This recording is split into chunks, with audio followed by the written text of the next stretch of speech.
Hey guys, so today I was hanging out with my high school friends, some friends I haven't seen in a while, and it was really nice. And I sat in the back seat, not the passenger seat, and realized that I could not hear any of the conversation that they were having in front, which is fine. Like, I knew that that would be happening when I agreed to not be in the passenger seat, and then it gave me the idea for today's video. I was going to go off and list a bunch of things that are difficult and situations that are difficult for me to hear and function in, but instead what I am doing is talking about one specific situation that I have been in a lot with traveling the past couple of months, and that is going on the plane and a plane ride and in the air and airports and stuff in general, and how I function and thrive in that environment. So if you are new here, I make hearing related videos, and this month I'm making a hearing related video every single day. So if you are into that, please give this video a thumbs up, subscribe, and press the bell so you don't miss another one of my videos. Alright, I hate traveling, but I love traveling. First of all, I just love being alone when I travel and just having all the possibilities of being able to go anywhere I want. But also, like, it's very scary because I hate going on planes. I just think it's super unnatural, and I know, like, science and physics and all of that, like, everything is totally fine and planes are way safer than cars and all that stuff. I still hate planes, okay? Like, something about them, ugh. But I have been on so many my entire life. Like, most of my family doesn't even live in the US, so I have been on planes a lot. I have been with my parents for most of my life when I go on planes, but going on planes alone has made me realize, oh, how hard it is for the hearing impaired. Now, let's talk about airports in general. Like, I always get so tense, like, when I'm going through security, because just in case I, like, beep up or something like that and they have to, like, check me. One time I was in the airport and they had to check me for something because, like, I lit up when we were going for security, and they asked me to, like, put my hands up, and I did, and then they asked me to move them, but I didn't hear them, and then they literally laughed at me when I told them I wore hearing aids. I was like, I'm so sorry, like, I'm not trying to be annoying, I literally wear hearing aids. And they laughed at me. I was like, what the heck? The TSA agents were literally making fun of me because I was deaf. So that's not good.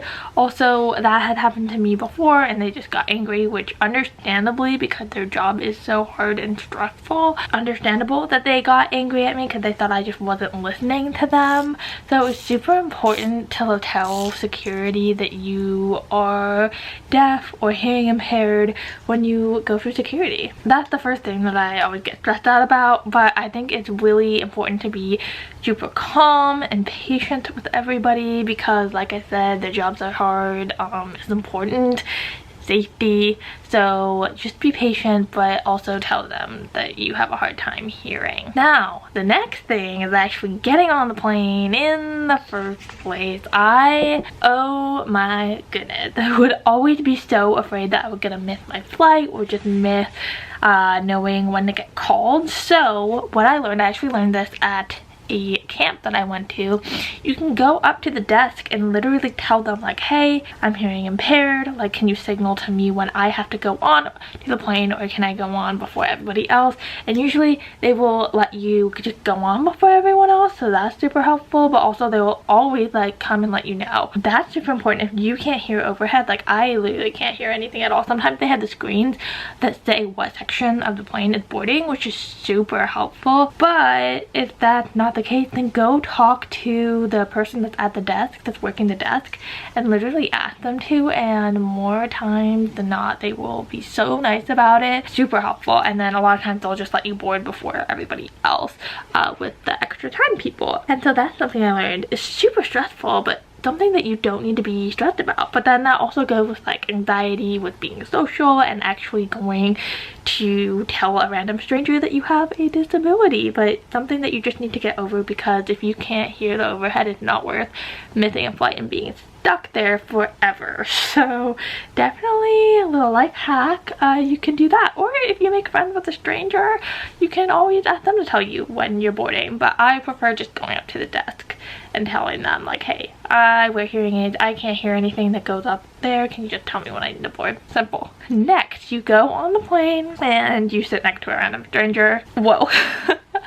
I have had a lot of really interesting, fun, weird encounters with sitting next to strangers. I just think that people are so interesting, and I have so many fun, interesting, weird stories that have nothing to do with this video. But my best sort of stranger interaction is none, like just not talking. But sometimes you get that chatty person. One time I was sitting next to a lady and I was reading a book, and she just wanted to talk to me about the book that I was reading, and it's usually fine before we are up in the air, but once we're up there, I'm done. I don't want to talk to anyone. I can't hear anyone. I usually will just tell the person I'm sitting next to, like, hey, I wear hearing aids, I can't really have this conversation with you. I'm so sorry if I'm coming across as rude. Usually have that conversation with them, and that is usually it. But sometimes you want to have the conversation, go for it. Just tell them that you are hard of hearing, and a lot of times people are really into that and like want to learn more. Yes, having conversation with strangers is definitely hard. It can be a really interesting part of the journey, but it's also another factor into traveling at the airport. And then the last thing I want to talk about is I feel like when you're in the air, like your interactions with flight attendants. So I'm really bad with this because I still, and I know I should not do this, I still pretend to be asleep. Like the last flight that I took was 2 days ago, and that was the only flight that I didn't pretend to be asleep on, okay? And I only did that because I was reading a book and I was so into it, and it was like a morning flight and I wasn't tired anyways, so like I wanted to read the book. But still, when the flight attendant like came and she asked me like what I wanted to drink, I was just like, nothing, I'm good, thank you. I always try to keep it short, and like that works. Like pretending to be asleep, no one talked to you, works perfectly. Telling them that you don't want anything and you're good, like perfect. Minimal interaction, but like come on, like you don't have to do that. I think it is really important to tell the flight attendant that you are hard of hearing before the plane even takes off, because that makes so much sense, and they will know why you're asking them to repeat things, and they'll be louder. So definitely tell your flight attendant that. I am not like good at this. I just want minimal human interaction, so I prefer to pretend to be asleep, but I would not suggest that. So yeah, that was my walkthrough of traveling through the airport. I have traveled so much in my lifetime. I'm very lucky, and I just have a lot of wisdom and expertise in this area. If there's something that I didn't touch on and you want to know, please leave it down below. If you have any tips yourself, please add them. And I hope you enjoyed this video. If you did, give it a thumbs up, subscribe, and press my notification bell, and I will see you tomorrow. Bye.